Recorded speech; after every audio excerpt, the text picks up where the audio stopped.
Buenos días, soy José Vigelo, estamos en el Hospital Bocalandro. Hoy vamos a hablar sobre fracturas mediales de cadera, a propósito de 3 casos.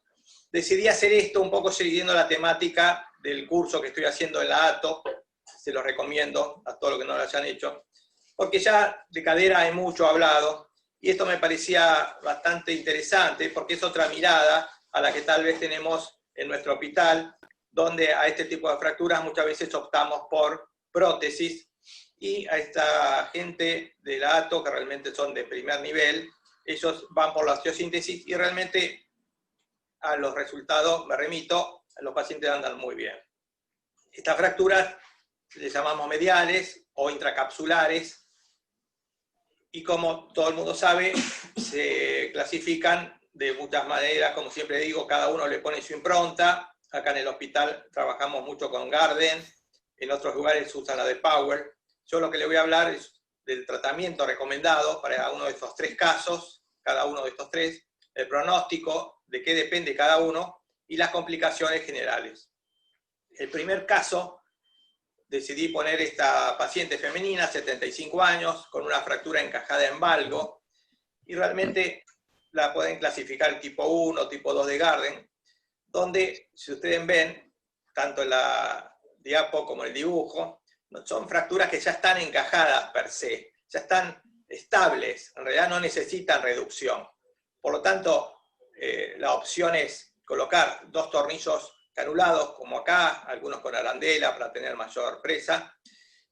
Se hace MIPO desde ya. Eso hace que tengamos menos tiempos quirúrgicos, menos pérdida de sangre, y generalmente con 2 tornillos tenemos una muy buena estabilidad. Esto en las estadísticas da una excelente consolidación, teniendo en cuenta que son pacientes de 75 años. Digo esto porque en varios centros optan directamente por ir por prótesis. Esta gente, este estudio y además la bibliografía que hemos leído, es una muy buena opción y es mucho más, si bien después lo vamos a ver, la rehabilitación es más prolongada, pero hay menos pérdida de sangre, menos tiempo en la cirugía. El segundo caso es una fractura medial, acá ya totalmente desplazada, paciente de 55 años, una persona activa, como ven en este dibujo, es un Garden tipo 3, y acá sí, ya hay un desplazamiento, acá tenemos que ir por una reducción, no podemos colocar directamente un clavo para fijar esto, tenemos que hacer una buena reducción y tener una fijación estable. Cuando uno va a hacer una reducción, lo recomendable es aceptar los criterios de Lowell. Lowell dice que hay que evitar el varo, como acá, la cabeza que lleva hacia el varo, la caída del muro posterior, como en esta diapositiva o en este dibujo, y para eso, todo esto para lograr disminuir el offset, para después tener una buena tracción de los músculos del glúteo medio.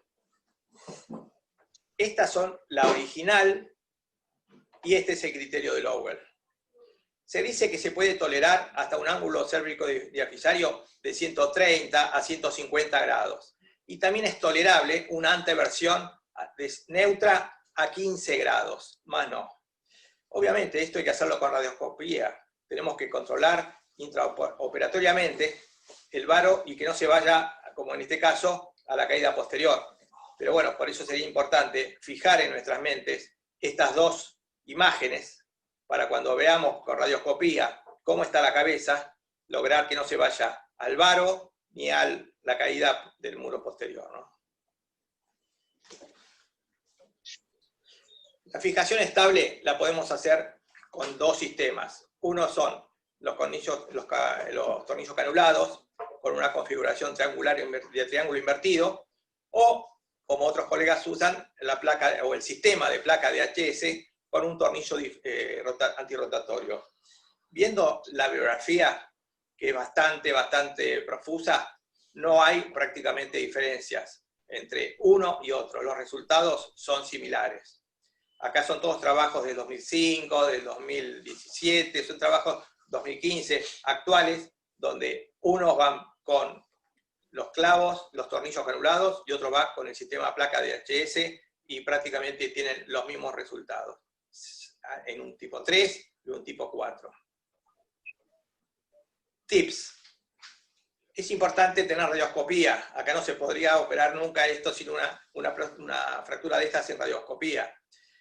Tenemos que ver primero cómo es la fractura, visualizarla, y luego, de reducida, nuevamente con radioscopía, corroborar si la reducción sigue estando estable. Para eso lo que recomiendo primero es colocar 2 clavijas, para que antes de colocar los tornillos, evitar las rotaciones. Muchas veces yo también he colocado tornillos sin clavija, a veces en el apuro porque no tengo, y tengo rotación. Las 2 clavijas son importantes antes de colocar los tornillos. Respetar la entrada. La entrada tiene que ser por la cara lateral. Y siempre el límite distal tiene que ser el trocánter menor. ¿Por qué? Porque está descrito hasta un 8, un 10%, las fracturas subtrocantéricas, por la debilidad que genera la entrada del tornillo, ¿no? El agujero del tornillo genera en la cortical una debilidad y el paciente a veces tiene fractura subtrocantérica. No se colocan los tornillos como podamos, sino hay un orden, y el orden debería ser este. El primer tornillo a colocar, el colorado, el 1, es el inferior. Con esto vamos a evitar el varo, por lo menos vamos a buscar en la reducción que la cabeza no se vaya al varo. El segundo tornillo es el azul, el póstero superior, y es para evitar el desplazamiento, como decía Lowell, posterior. Y por último, el ántero superior, que es el amarillo, que lo que busca este tornillo es evitar el desplazamiento anterior. Esto grábenselo, si bien es una configuración en triángulo invertido, pero no es difícil, y esto nos va a dar una estabilidad muy importante en esta fractura. Lo repito, el inferior busca estabilizar el varo, el posterior, que es el segundo, evitar el desplazamiento posterior, y el tercero, que es el ántero superior, busca evitar el desplazamiento anterior de la cabeza. Los tornillos canulados, colocarlos, esto es muy importante, uno a 3 milímetros de la cortical posterior, y el otro a 3, casi rozando la cortical inferior. No, cuidado con esto, colocarlos intraarticular. Está descrito un 8% de llegar al articular. Por lo tanto, hay que hacerlo a 3 milímetros, no más, 4 milímetros de la cortical de la cabeza, ¿no? Importante, dentro de la cirugía, movilizar la cadera. Fijarse si no tenemos, como les decía recién, los tornillos en el articular. Fijarse por radioscopía si está bien la reducción antes de colocar los tornillos. Esto es importantísimo. Los tornillos rara vez vamos a usar de 32 milímetros. En general son tornillos canulados de 7,3 con rosca de 16 milímetros. Al finalizar, lo que se sugiere es hacer una compresión secuencial para tener una buena reducción. ¿Qué significa? No matar el primer tornillo, sino que ir ajustando uno a uno, para que la reducción sea pareja y no me quede lugar de más de un lado que del otro. O sea, hacer los 3 tornillos en forma secuencial hasta completar la total rosca que dé el tornillo. Eventualmente está descrito en fracturas con convulsión o con caída de la cortical posterior un 4º tornillo. Con esto evitamos la caída de la cabeza. Pero en general son 3. Esto es raro. Como también en pacientes de muy gran porte, gente de una estatura muy importante, como en este caso, aplicar un 4º tornillo, que en realidad es más para estabilización de la fractura. En general son 3, pero en personas muy grandes, hasta un 4º es aceptado. Y el tercer caso que les quería mostrar, ya es una fractura medial, como ven acá, un trazo vertical, ya lo podemos catalogar dentro de las Powell tipo 3, donde es un trazo muy cizallante, como es esto, un trazo muy inestable. Y acá la bibliografía habla, por ejemplo, Bonner en el 2002, de que le fue muy bien con un DHS, con un tornillo antirrotatorio. Pero en el 2015, por ejemplo, este trabajo de Pantelli, de Rodman y de este actor que trabaja mucho con la gente de Dato. Ellos fueron con un clavo cefalomedular, como este, y también tuvieron excelentes resultados. Por lo tanto, el DHS, como el lema, en una fractura como esta, un Powell 3, que es casi podemos homologarla a una Garden 4, está indicado el DHS o el cefalomedular. Esto es, como esta clase también es para todos los residentes que recién acaban de ingresar, les quiero mostrar las placas DHS, las placas DCS, estas tienen 135 y estas tienen 95 grados. El tornillo deslizante con este tornillo de seguridad que va justo acá atrás, que es el que ayuda a comprimir la fractura. Tenemos el sistema DHS, que es este, la placa de compresión dinámica y los endomedulares. Esto lo van a ir viendo conforme vayamos avanzando en el tiempo.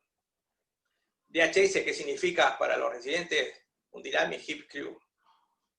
Es un sistema dinámico de compresión. ¿Qué tiene de positivo? Que es percutáneo. Esto no se hace a cielo abierto. El tornillo cefálico, que es este, tiene que estar centrado en la cabeza. Ahora, si nosotros vamos a usar, como en este caso, un tornillo antirrotatorio, hay que hacerlo o colocarlo en la cara inferior. La cabeza se divide en inferior, media y superior, en la cara inferior, la parte inferior, para dejar que el antirrotatorio penetre directamente en el centro de la cabeza. Como decía hoy, hay que dejarlo subcondral. Este tornillo no puede aparecer acá en la cortical. Para eso tenemos la radioscopía. La clavija previa antirrotatoria, bueno, eso después le voy a explicar qué es.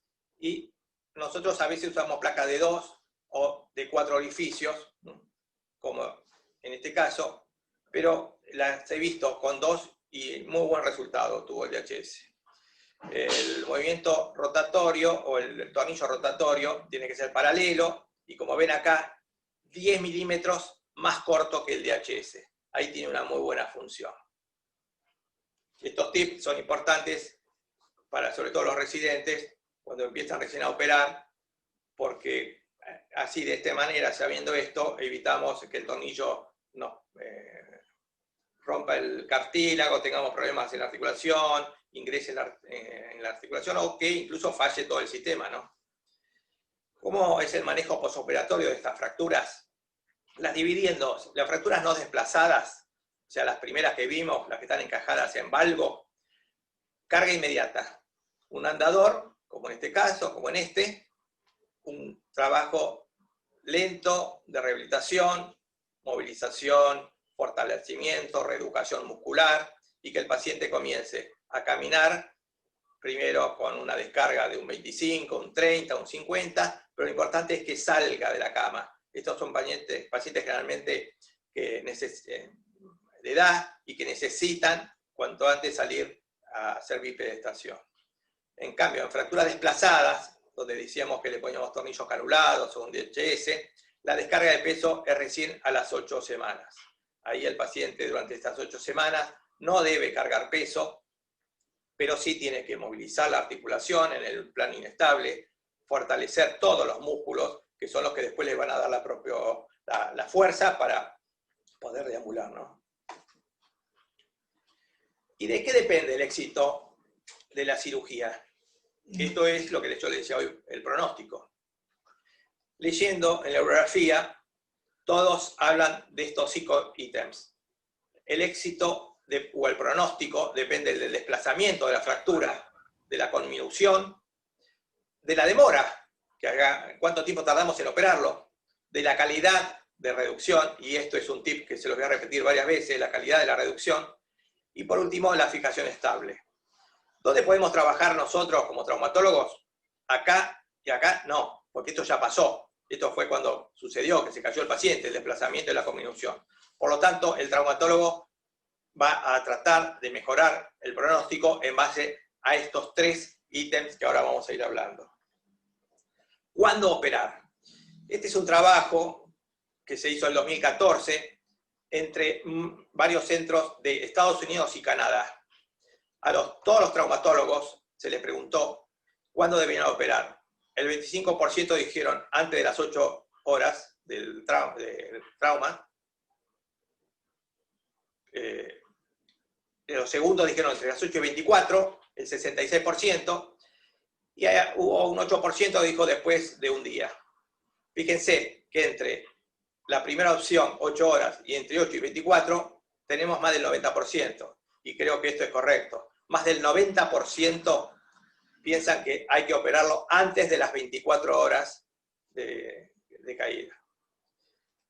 Le hicieron otra pregunta, si era una urgencia o no. El 40% de estos médicos americanos y canadienses dijeron que sí, que era una urgencia. El 41% que no era una urgencia, y el 15% que no era importante. Recomiendo este artículo que es muy sustantivo. En la bibliografía, sobre todo en este trabajo del Injury del 2015, dicen que hay que operar antes de las 24 horas. La demora en la cirugía no va a incidir sobre la necrosis avascular, pero sí va a incidir en el desarrollo de la pseudoartrosis. Repito, si operamos antes de las 24 horas, y si es mejor antes de las 6, tenemos muchas más posibilidades de no tener pseudoartrosis. Fíjense que este trabajo del Injury dice que luego de las 24 horas se triplica la posibilidad de tener una pseudoartrosis. Se triplica. Y doy fe de eso. Quisiera dejarles algo para que se lleven muy importante, que es esto: la calidad de la reducción. La calidad de la reducción es fundamental, por eso les hice tanto hincapié en la radioscopía, en ver la fractura, imaginarla en la cabeza, cómo resolverla, hacer una buena planificación, porque esto va a disminuir las complicaciones, que son la pseudoartrosis, que es la más importante de este tipo de fractura, el cutout, que para los chicos recién empieza, es el colapso de la fractura, la consolidación viciosa, el aflojamiento del sistema, y la necrosis, que como les decía hoy, no tiene mucha relación con el tiempo. Hubo un trabajo que hizo este autor en el 2004 en pacientes con menores de 50 años.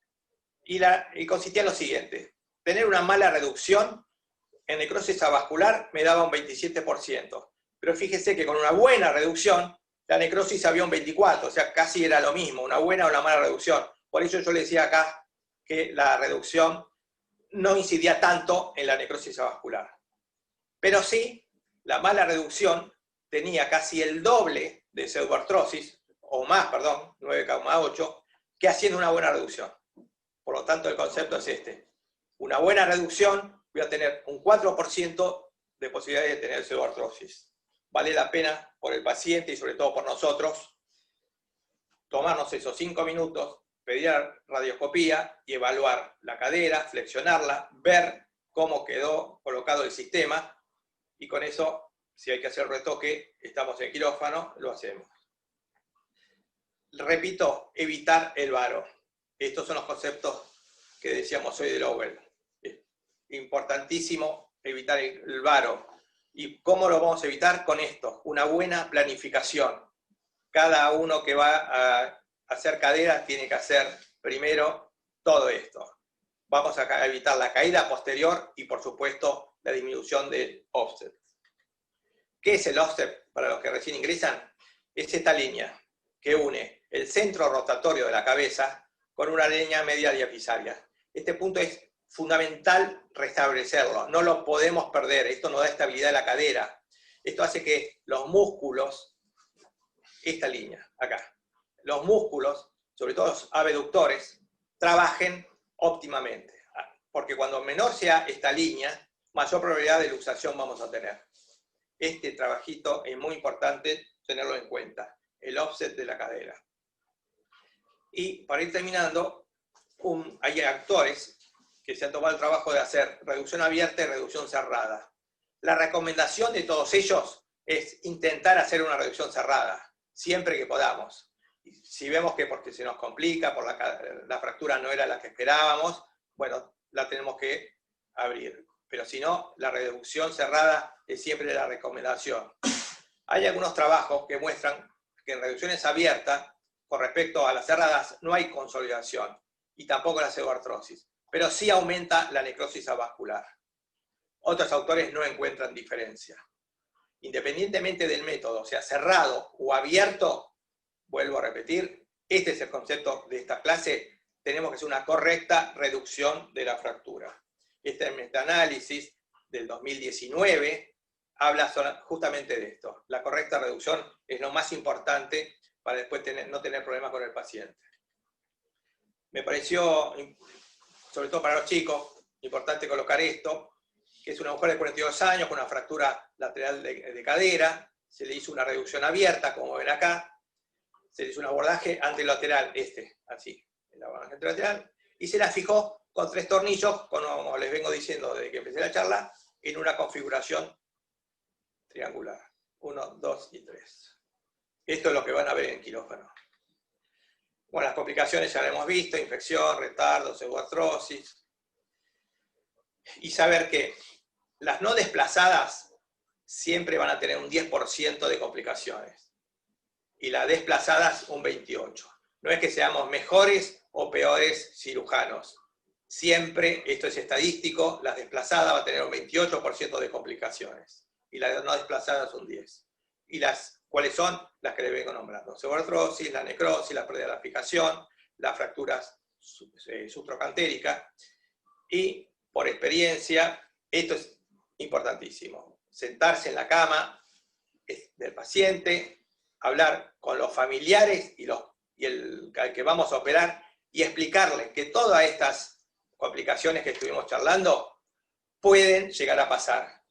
Que nosotros vamos a hacer lo imposible para colocar un sistema u el otro, pero el paciente tiene que saber, no es el papelito que le damos para firmar antes de la cirugía, el consentimiento informado. El cirujano tiene que sentarse, y esto me lo han inculcado mis superiores, en el curso también lo vengo viendo en todas las clases, explicarle al paciente qué le vamos a hacer y cuáles son las posibles complicaciones. Desde ya, mil gracias a todos, chicos, y espero que les sirva.